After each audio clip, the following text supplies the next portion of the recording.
Cae la tarde y en un rincón de la ciudad, en un pequeño jardín, alguien cuenta una historia, reflexiona en voz baja o conversa, paseándose bajo los árboles. Es hora de volver a casa, bajar la velocidad y darle tiempo al tiempo. Christian Warnken nos abre la verja de su jardín para que respiremos aire puro y oxigenemos el espíritu. En Pauta, aquí comienza Desde el Jardín. Una presentación de Grupo Educar, construyendo el futuro de la educación técnico-profesional en Chile. La exploración será volver al propio jardín y ver las cosas por primera vez, decía el poeta T.S. Eliot. Muy buenas tardes, queridas y queridos radiovidentes que al escucharme me ven a través de las ondas de Radio Pauta. Saludo a todos los radiovidentes del norte, Antofagasta, a quienes nos siguen, nos escuchan y nos ven en Viña del Mar, Valparaíso, en la región metropolitana, y a todos los radiovidentes sureños desde Temuco hasta Punta Arenas. Aquí estoy caminando por mi jardín, pisando las hojas del otoño, el resabio del otoño que queda todavía, pero ya en un jardín absolutamente invernal. Y para cruzar el invierno, qué mejor que acompañarse de buenas lecturas. Y hay lecturas que trascienden el tiempo, que lo acompañan a uno, autores que lo acompañan a uno más allá de las circunstancias en que fueron escritas. Parecen casi milagrosas en ese sentido esas lecturas. Por ejemplo, me puse aquí a regatear entre mis libros. Tengo a un Marco Aurelio que cada cierto tiempo reviso, leo. Un libro que Marco Aurelio nunca pensó que iba a ser leído por lectores del futuro, sino que parecía ser que eran ejercicios que se hacía consigo mismo en un acto de escritura y un trabajo consigo mismo. Por ejemplo, leo en esta edición de editorial Alianza: no creas que las cosas son como la ven los insolentes, ni como estos quieren que tú las juzgues. Considéralas en su auténtica realidad. Estaba pensando que en las redes sociales estamos llenos de insolentes. Habría que ver si ese término insolente es el término preciso de la traducción. También tengo a mi Séneca. Trato de buscar buenas ediciones, las cartas completas a Lucilo, ese filósofo estoico romano que, según María Zambrano, llevó la filosofía a una dimensión más maternal, en el sentido de una filosofía que baja un poco del Olimpo y se acerca al ser humano y lo acompaña en su devenir. Hay mucha información dando vuelta en todas partes, en las redes sociales, hasta en TikTok, sobre los estoicos. Se han puesto de moda. Uno puede decir qué bueno que se pongan de moda, porque tal vez abren la posibilidad de que alguien se interese en ir en la búsqueda de lecturas un poquito más sofisticadas y profundas sobre quiénes son realmente y fueron los estoicos y la filosofía estoica. Y por eso que uno agradece que aparezcan estudios más rigurosos desde el ámbito de la filología, la filosofía, etcétera, sobre este movimiento tan importante al que nos queda mucho por aprender, que fue el estoicismo, un movimiento filosófico representativo del llamado helenismo, un periodo histórico. Entre los autores que a mí me han servido mucho para acompañarme en las lecturas está el helenista Pierre Hadot, el que acuñó el concepto de la filosofía como forma de vida o como ejercicio espiritual, cosa que no le gustó mucho a los jesuitas y a los ignacianos, que creían que el ejercicio espiritual lo había inventado San Ignacio de Loyola. Él escribió, por ejemplo, un libro formidable que se llama La Ciudadela Interior, una buena guía para acercarse con un poquito más de rigor y profundidad a el libro de Marco Aurelio. Bueno, el otro día, recorriendo las librerías, me llevé la buena sorpresa de ver que en Chile, Ediciones Tácitas, en conjunto con las ediciones de la Universidad Católica del Maule, había editado un libro con un título muy sugerente sobre el estoicismo: Resiste y abstente, virtud, felicidad y coherencia en el estoicismo. Lo interesante de este libro es que va desarrollando la historia del estoicismo, sobre todo los orígenes que sabemos mucho menos. Poco se habla de Zenón, de Cleantes, de Crisipo. Sí se habla de Epícteto, sí se habla de Marco Aurelio, sí se habla de Séneca. Y le pedí al autor del libro, Marcelo Boeri, profesor de filosofía de la Universidad de Buenos Aires, doctor en filosofía y actualmente profesor del Instituto de Filosofía de la Universidad Católica, eh, las áreas de su interés o estudio han sido la epistemología, la ética, la teoría política.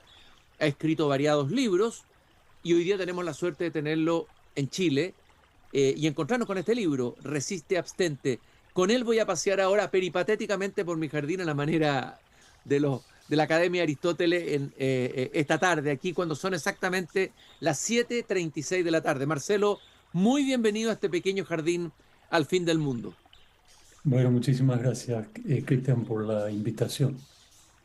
Lo primero que te quiero preguntar, Marcelo, a ver, ¿cómo llegas a interesarte por el estoicismo y a estudiarlo más en profundidad? ¿Qué es lo que te atrajo a ti como profesor de filosofía, estudioso de la filosofía del estoicismo? Mira, mi primer amor en la filosofía en general y en la filosofía griega en particular fue Aristóteles, ¿no? Y estudiando el problema de la causalidad en Aristóteles y sobre todo el problema del azar, que para Aristóteles es una forma, dice él, indeterminada de causalidad.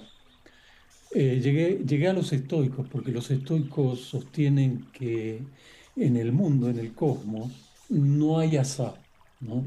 No hay casualidad. Ujú. Y bueno, en fin, y leyendo Aristóteles, y para entender mejor a Aristóteles uno termina leyendo Platón por razones relativamente obvias, pero cuando uno hace ese descubrimiento parece que es un descubrimiento extraordinario que a nadie se le ocurrió antes. Esto es que para entender mejor a Aristóteles hay que leer un poco de Platón. Y bueno, y las conexiones después entre el estoicismo, Aristóteles y sobre todo Platón son bastante obvias. El estoicismo desde sus inicios está bastante vinculado a Platón o a ciertas formas y a ciertas formas de platonismo. Pero ese es más o menos mi recorrido intelectual. Yo cuando entré a la Facultad de Filosofía y Letras de la Universidad de Buenos Aires hace muchísimos años, estaba interesado en estudiar cuestiones relativas a la filosofía de la mente, ¿no? Como entendemos esa disciplina en la filosofía contemporánea de los últimos 60 o quizás un poco más de años. Pero bueno, tuve un extraordinario profesor de griego, también un muy buen profesor de latín en la universidad.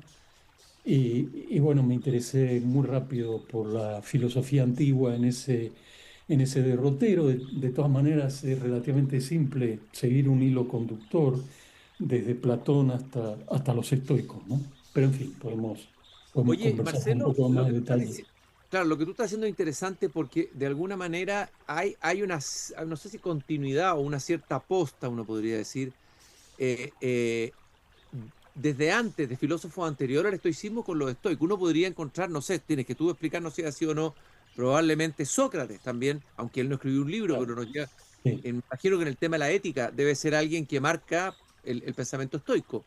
También lo que acaba de decir tú, Platón, y más claramente parece Aristóteles. O sea, los estoicos no es que inventen todos, sino que son herederos, toman una posta de la filosofía anterior. No, sin duda, sí, sin duda, sin duda.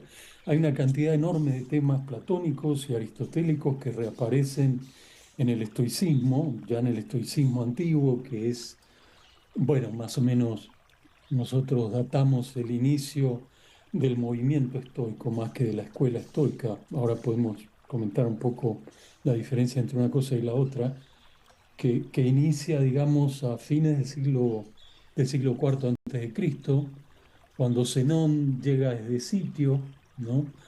A la ciudad de Atenas, aproximadamente en el 310 o 315 antes de Cristo, unos 10 12 años después de muerto Aristóteles. Y bueno, y pocos años después inicia formalmente, estas son todas categorías historiográficas. Naturalmente es prácticamente imposible para nosotros tener precisiones, ¿no?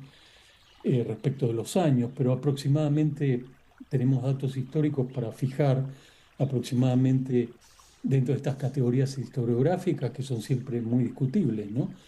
Pero que no tenemos otra manera de hacer este tipo de datación a fines del siglo IV antes de Cristo, ¿no? Con Zenón de Sitio, luego Cleantes, luego Crisipo, estos son los tres representantes de la etapa fundadora, lo que los historiadores de la filosofía llaman desde, bueno, hace ya un poco más de un siglo, el estoicismo antiguo. Esa es la etapa fundadora. Después está el estoicismo medio, con Panecio y Posidonio como las dos figuras más representativas. Y luego de ahí se pasa a lo que se suele llamar el estoicismo tardío, imperial o romano, y las figuras más representativas son Séneca, Epicteto y Marco Aurelio, ¿no? Hay en el medio muchas otras figuras, infelizmente para nosotros del estoicismo antiguo y medio no tenemos textos completos, conocemos el pensamiento de esa filosofía hasta donde podemos tener ciertas precisiones al respecto a través de lo que se suele llamar la tradición indirecta, que son autores posteriores, autores griegos y latinos, que dan testimonio de las teorías y de los argumentos que se generan para defenderlas. Son personas que muy probablemente todavía tenían los libros que escribió Zenón, que escribió Crisipo, Panecio y Posidonio, etcétera, pero que después se perdieron para nosotros, ¿no? El caso del estoicismo romano o imperial, Séneca, Epicteto y Marco Aurelio, es muy diferente porque tenemos algo muy parecido a lo que nosotros solemos entender por obras completas, ¿no? Mm. Tú tienes una cantidad importante de libros de Séneca, de Epicteto tenemos las disertaciones o diatribas, que por cierto no las escribió Epicteto, porque Epicteto muy socráticamente y evocando la figura de Sócrates piensa que no es necesario escribir nada y de hecho parece que no escribió nada. Estas son las notas de clase de un alumno de Epicteto, Arriano, afortunadamente, ¿no? Porque si no, no sabríamos prácticamente nada de Epicteto. Tenemos las disertaciones de Epicteto, que es un libro más o menos voluminoso, aunque la mitad de esa obra se perdió para nosotros. Luego está el manual de Epicteto o Enquiridión en el nombre griego, y hay una serie de fragmentos que se le atribuyen a Epicteto. Y de Marco Aurelio tenemos lo que tú mencionaste recién, las meditaciones o cosas para sí mismo, ¿no? Que es el título que el propio Mm. Marco Aurelio le da a esas reflexiones, que son eso, son reflexiones, no es un libro formal que Marco haya escrito, ¿no? En el sentido en que nosotros podemos entender qué quiere decir escribir y publicar un libro, ¿no? Marcelo, siempre se trata de explicar por qué surge el estoicismo, por qué surge el epicureísmo, estas corrientes de pensamiento en todo el periodo llamado helénico, bueno, pero sabemos que partieron antes. Eh, hay algo del contexto histórico, lo que le estaba pasando al ser humano en ese tiempo, primero en Grecia y luego en Roma, que explique que surja este pensamiento o es al revés. A ver, ¿cuál es tu mirada sobre eso?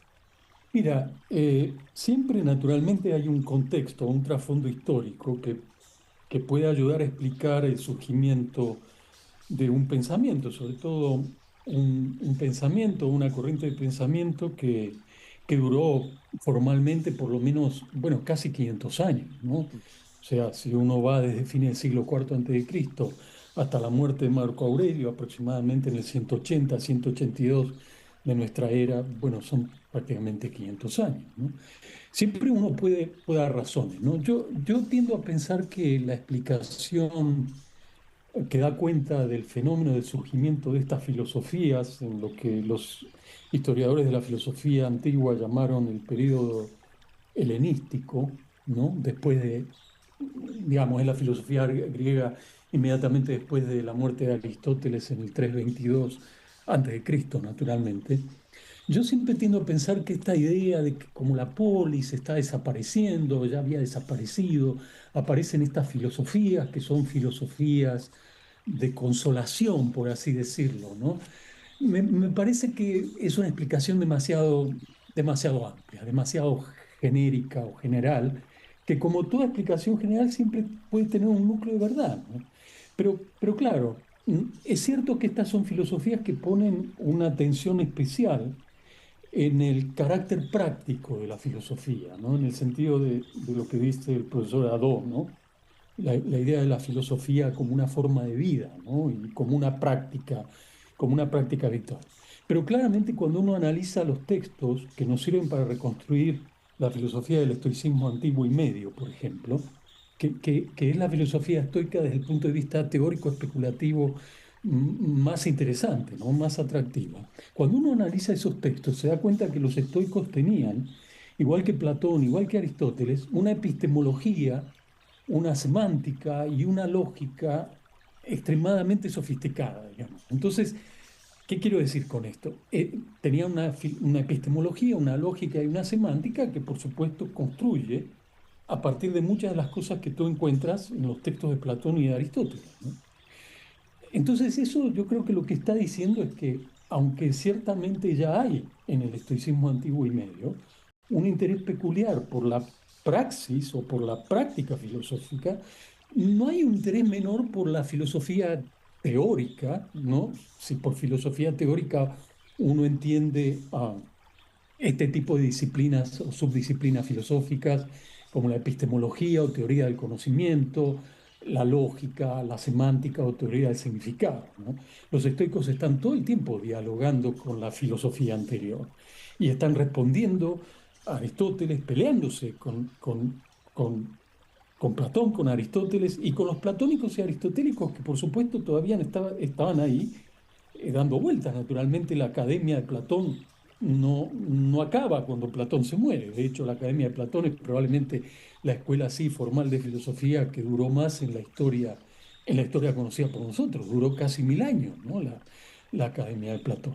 Y por supuesto había peripatéticos aristotélicos que estaban dando vueltas y seguramente nosotros sabemos que había ese tipo de intercambio. Lo que es interesante en el estoicismo, acabo muy rápido con esto, ¿no? No quiero excederme, sé que tenemos poco tiempo. Pero me parece importante para tratar de responder a esto, ¿no? Que siempre es una respuesta aproximada. Pero es interesante notar que aunque los estoicos toman aspectos muy importantes de Platón y el platonismo, sobre todo la cosmología estoica y la ética estoica, tiene una conexión muy directa con Platón, con los diálogos de Platón, ¿no? Con la evidencia textual que nosotros tenemos para conocer el pensamiento de Platón. Pero desde el punto de vista ontológico, es decir, desde el punto de vista del ser o de lo que realmente es, los estoicos están en las antípodas de Platón y el platonismo. Yo ubico dentro del platonismo también a Aristóteles, ¿no? Como discípulo directo de Platón y como un filósofo que da por supuestas varias tesis y también a veces argumentos tomados de Platón. La ontología estoica es una ontología corporeísta materialista. Lo verdaderamente real para un estoico son los cuerpos, ¿no? O sea, estas entidades que ocupan un lugar en el espacio, tridimensionales, etcétera. Entonces, claro, eso marca una diferencia importante, ¿no? Cuando los estoicos empiezan a hablar, por ejemplo, del problema del conocimiento, al cual está estrechamente ligado su teoría de la psique, su psicología, ¿no? Su teoría del alma, digamos, ¿no? Porque para un estoico el alma es una entidad corpórea, es un cuerpo como para la mayor parte de la filosofía de la mente de los últimos 60 años, ¿no? Es un cuerpo extremadamente sutil, pero es un cuerpo, ¿no? Y esto a su vez está vinculado con su teoría de la causalidad en fin, y con otras teorías y explicaciones que desde luego tienen conexión después con sus planteos éticos, con los argumentos que desarrollan, y lo cual muestra además que, eh, aunque ellos creen que la filosofía tiene tres partes, la física, la ética y la lógica estoica incluye la lógica formal, pero también la teoría del conocimiento. Y ellos creen que esas partes de la filosofía, aunque tú las puedes distinguir analíticamente, operan de un modo unificado, ¿no? Entonces, claro, a veces para entender un argumento ético hay que darle un vistazo a ciertos aspectos importantes de la epistemología estoica y de la lógica estoica, por ejemplo, ¿no? En fin, esa es mi respuesta. Es algo muy aproximado que se puede discutir durante muchos días, ¿no? Sí, evidente. Marcelo, estamos acabando solamente unos vislumbres. Vamos a invitar a todos los que nos escuchan y quieran profundizar en un estudio riguroso y serio sobre el estoicismo, buscar este libro Resiste y Abstente de Marcelo Boeri. Tú en la entrevista que diste en el Mercurio, en una entrevista que diste en el Mercurio, hablas de alguna manera que este fenómeno, este boom que ha habido hoy de comentaristas sobre el estoicismo que circulan en las redes sociales, de alguna manera tú ves ahí que ha habido como una banalización del estoicismo, ¿no? Tal vez una reducción del estoicismo a un nivel muy básico, incluso de autoayuda, de buscar ciertas fórmulas que permitan aconsejar a los que están desconsolados o están sufriendo, quieren evitar el sufrimiento. Es decir, es un estoicismo al que se le ha quitado todo aquello que tú señalabas recién, toda su dimensión filosófica más profunda, toda su profundidad, por decirlo así, ¿no? Bueno, sí, esto ocurre no solo con el estoicismo, también ocurre con Epicuro y el epicureísmo, ¿no? Que es otra escuela propiamente dicha filosófica muy significativa del periodo del helenismo, ¿no? Digamos. Y por cierto, también ocurre con alguna frecuencia con Platón y Aristóteles. Yo no estoy en contra de la divulgación del pensamiento antiguo, ¿no? Que es mi área de interés, al contrario. Pero seguramente hay maneras de divulgar un poco más serias que otras maneras, ¿no? Yo conozco algunos autores eh, que hacen un esfuerzo por presentar la filosofía estoica en este caso, pero algo, como digo, muy parecido pasa con Epicuro y el epicureísmo. Hay autores que lo hacen de una manera seria, ¿no? Es muy difícil, ¿no? Encontrar el término medio entre la hiperespecialización, ¿no? En la que uno como profesor de filosofía o como alguien que trabaja profesionalmente en esta área, digamos, yo estoy mucho más cómodo en ese tipo de trabajo, pero, pero es muy difícil encontrar el término medio entre eso y la divulgación seria, digamos, así, ¿no? Lo que uno advierte, digamos, viniendo desde donde yo vengo, es que sí, hay una especie de explosión, yo diría, en los últimos 15, quizá 18 años, de lugares, de sitios, de podcasts, de canales de YouTube, donde todo el mundo habla de Marco Aurelio, no está mal hablar de Marco Aurelio, pero digamos, mi sugerencia es solamente hacer un esfuerzo por tratar de tomarse un poco más en serio eso, porque parece que es un poco más complicado de lo que parece. No porque lo importante tenga que ser complicado, no quiero decir eso, ¿no? Pero hay que tener cuidado, ¿no? Porque a veces se pasa de una cosa a la otra. Y claro, reducir el estoicismo a una especie de manual de autoayuda, en el sentido de que si tú te aprendes las 10 lecciones básicas de qué quiere decir vivir como alguien que suscribe al estoicismo, bueno, vas a ser inmediatamente feliz, ¿no? Y vas a eliminar todas tus frustraciones, tus miedos, tus angustias, es decir, todo lo que apremia la condición humana desde la Sí. época de Bueno, Epicteto o de Zenón de Sitio hasta nuestros días, ¿no? pues Porque eso, tal vez tenga que ver con el facilismo que caracteriza nuestra época. O sea, también yo es probable. hablaría en términos chilenos una flojera, no digo mental, Puede pero sí una ser. flojera de no profundizar, de no leer más, de quedarse con los titulares, de quedarse con los no sé cuántos caracteres, ¿entiendes? Hay ahí una falta es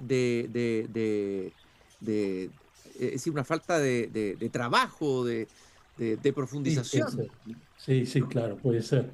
Digamos, es muy seductor. O sea, este tipo de filosofías o el modo en que se presenta este tipo de filosofía puede ser muy seductor, ¿no? En el sentido este, ¿no? Bueno, lo que hay que aprender es a vivir, ¿no? ¿A vivir cómo? A vivir filosóficamente, ¿no? Porque después de todo, la filosofía, para algunos estoicos, es el arte de vivir, es el aprender a vivir, ¿no? De un modo de tener una vida humana próspera en un sentido vital, digamos. Muy bien, eso es muy fácil decirlo, ¿no? Otra cosa es llegar a ese tipo de prácticas. Hay gente que trata de hacerlo de una manera muy seria, ¿eh? Yo no pongo en duda eso. Pero claro, teniendo en cuenta a veces, bueno, en fin, cuáles son los principios básicos sobre la base de los cuales se construye, ¿no? Este tipo de desideratum, digamos, ¿no? En fin, es solamente eso, ¿no? Lo que yo quiero decir. No digo que no haya que hacer ese tipo de intentos. Yo creo que hay una cantidad de principios estoicos relativamente claros que son susceptibles de ser llevados a la práctica, pero hay que saber que eso implica un esfuerzo importante en un sentido teórico, y después el gran desafío es ver cómo uno lleva la teoría al plano de la práctica, ¿no? Caramba, y eso sí que es difícil. Desafío formidable, ¿no? Claro, es formidable, pero caramba que es difícil el trabajo con uno mismo, Sí, ¿no? A ver, tú titulaste tu libro Resiste y abstente. En esos dos sí. verbos parece querer resumir algunos elementos fundamentales del estoicismo. En estos últimos minutos, no te pido que nos des fórmulas, pero sí que nos des algunos vislumbres del pensamiento estoico que puedan ser interesantes para un lector contemporáneo, pero que no sean de lo que no sea de lo que se está conversando hoy día en forma simplificada o simplista en las redes. ¿Qué destacarías tú de interesante a indagar, a estudiar más, a profundizar más, a quien se interese por ir más allá de lo que se está ofreciendo hoy de estoicismo en el mundo virtual? Mira, claro, es muy difícil responder eso en 1 minuto y medio, ¿no? Voy a tratar de hacerlo en 1 minuto 45. Te voy a dar Mira, 3 minutos, 3 o 4 puedes hacerlo. resiste y abstente es una prescripción que se atribuye al estoico Epicteto. Está en el fragmento 10 de Epicteto, según una numeración más o menos estándar. Claro, es difícil saber exactamente qué es lo que él pensó, pero hay buenas razones para sospechar que cuando él formula ese tipo de prescripción, está pensando en la resistencia que tú tienes que tener como el ser racional que eres ante el conjunto de adversidades que se te presentan en la vida, que es algo relativamente habitual en cualquier vida humana, ¿no? Independientemente de tu situación social, educativa, incluso económica, ¿no? Ser capaz de resistir a las adversidades o a las cosas que se te presentan o aparecen como siendo adversidades. Detrás de eso hay una explicación compleja, ¿no? Que no podemos desarrollar ahora en pocos minutos o en pocos segundos que quedan, ¿no? Pero es la idea que ya está presente en el estoicismo antiguo, varios siglos antes de Epicteto, de que el cosmos, del cual nosotros somos solamente microscópicas partes, está tan bien constituido, digamos así, que todo lo que ocurre en el cosmos tiene el lugar que tiene por una razón. Otra cosa es que tú no sepas, ¿no? Que eso que está ocurriendo o que te está ocurriendo a ti como el individuo particular que eres, ¿no? Ah, es parte de lo que tiene que ocurrir y del lugar en el cosmos que tú ocupas, ¿no? Y otra cosa es que tú puedas procesar eso, que entiendes en un primer momento como una adversidad, como algo que puede ser parte de tu vida y algo con lo cual tú puedes lidiar de una manera relativamente razonable. Eso para explicar muy rápido lo de resiste. Mm. Abstente tiene que ver, en Epicteto es muy claro eso, tiene que ver con la necesidad, según Epicteto, de abstenerte de desear aquello que no debes desear, si esto que estás deseando es contrario a tu condición natural. Por ejemplo, desear la inmortalidad. Ujú.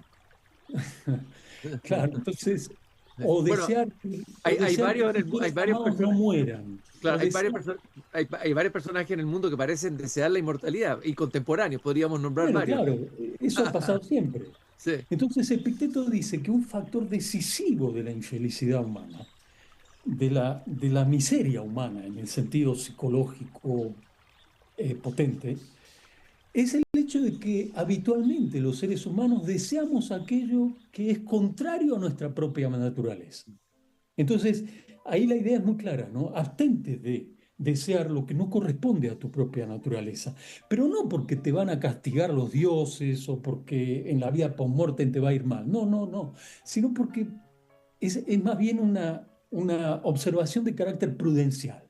No te conviene a ti desear lo que no depende de ti, lo que va en contra de tu propia constitución natural, porque vas a ser una persona extremadamente miserable, extremadamente infeliz, ¿no? Entonces, ese resiste y abstente que está en el título de mi libro, yo lo digo en la introducción, es algo que le he plagiado al filósofo estoico Epicteto, pero que trato de explicar con algún detalle ahí, ¿no? En fin.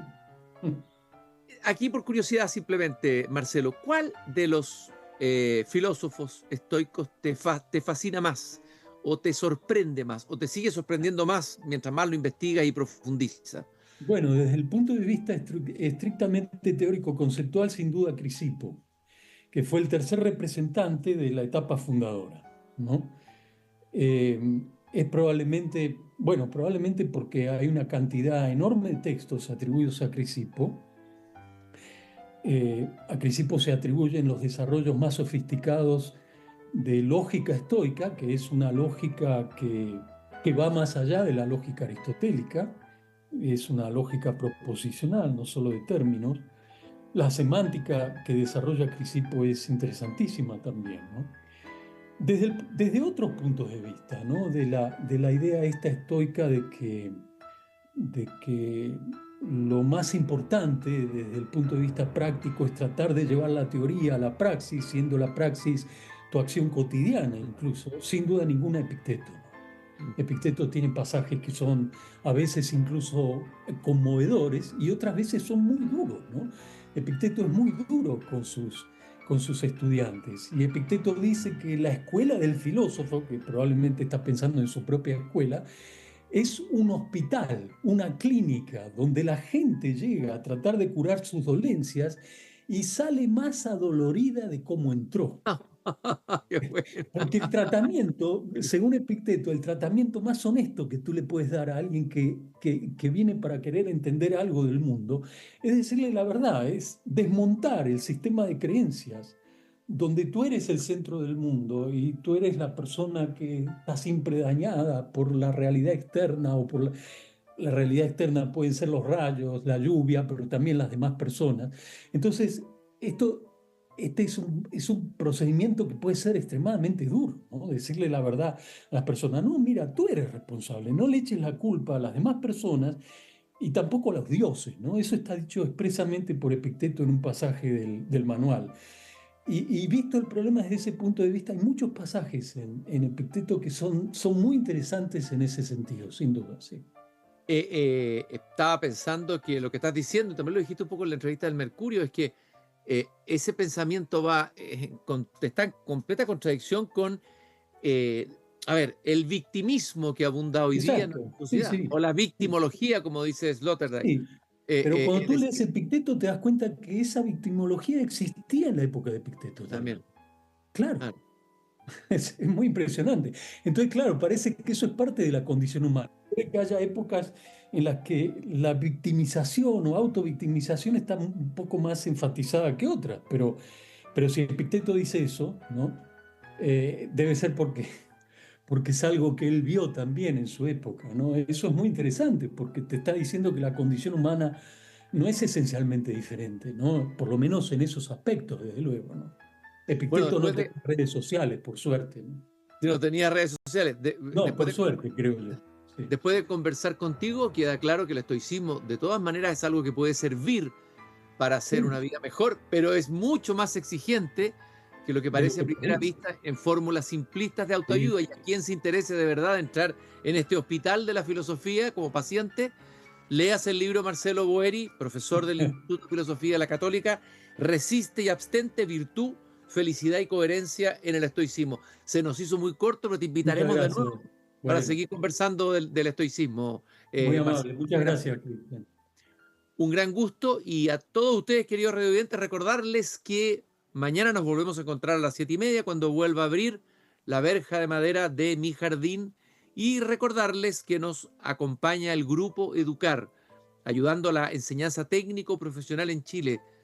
Busca información en grupoeducar.cl. Y la frase que siempre les digo al final del programa, que está al final del Cándido de Voltaire: hay que cultivar el propio jardín, que tiene que ver un poco con lo que estábamos hablando. Sí, El claro. jardín epicúreo o estoico. Hasta mañana. Muchas gracias, adiós. Chao. Chao. Es hora de cerrar la verja de madera del jardín. Pero Christian Warnken la volverá a abrir de lunes a jueves a las 19:30 horas en Radio Pauta, cuando comience de nuevo Desde el Jardín. Una presentación de Grupo Educar, construyendo el futuro de la educación técnica.